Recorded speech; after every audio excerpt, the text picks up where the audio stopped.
O ito guys, may nagko-comment na surot. Kawawa naman, siya lang mag-isang nag-comment. Siya lang nag-isang tanga na nagko-comment na tumigil ka na.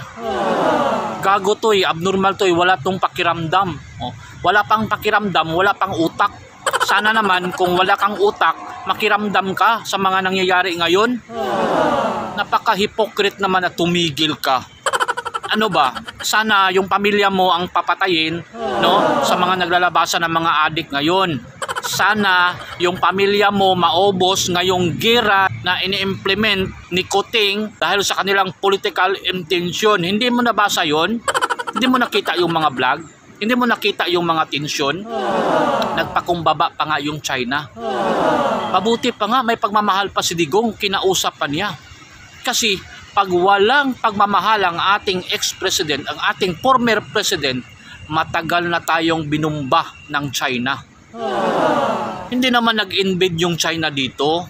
Si Bongbong Marcos, he has been provoking to China. Always in Spratly Island, in Scarborough Shoal.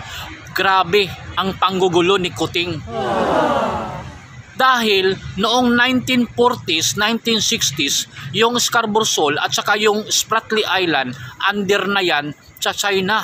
At maraming countries ang nag-dispute dyan, including the Philippines, Taiwan, Japan, Vietnamese, Malaysia, Indonesia. Pero dahil ayaw nila ng gulo, hinahayaan na lang nila kasi nga meron na talagang sovereignty ang China sa Parasil Island. Noon pa, panahon pa ng lolo natin.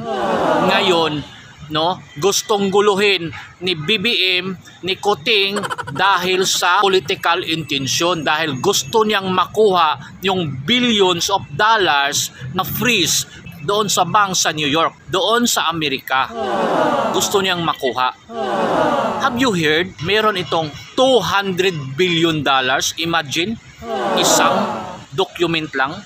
Kung nakikita ninyo yung vlog ni Imelda at tapos sabihin niya yung ill-gotten wealth ay hindi totoo, eh yung mama niya mismo, yung gurang na ina ni Kuting mismo ang nagsabi malaking ill-gotten wealth ang nandoon sa Switzerland at sa ibang country at ipamimigay niya sa buong mundo at klaro-klaro yung sinabi. Mga abnormal pala itong mga surot na to eh. Gusto niyo ipapakita ko yung vlog? Pakinggan ninyo. Para ito sa sambayan ng Pilipino. Dito we're entering the documents of the trial of the century. Oh. Here. 170 banks that Marcos deposited money on. Just to show you the bill of lading. How much is that? $240 million. Oh my goodness. Is it million? Billion? Billion. Billion?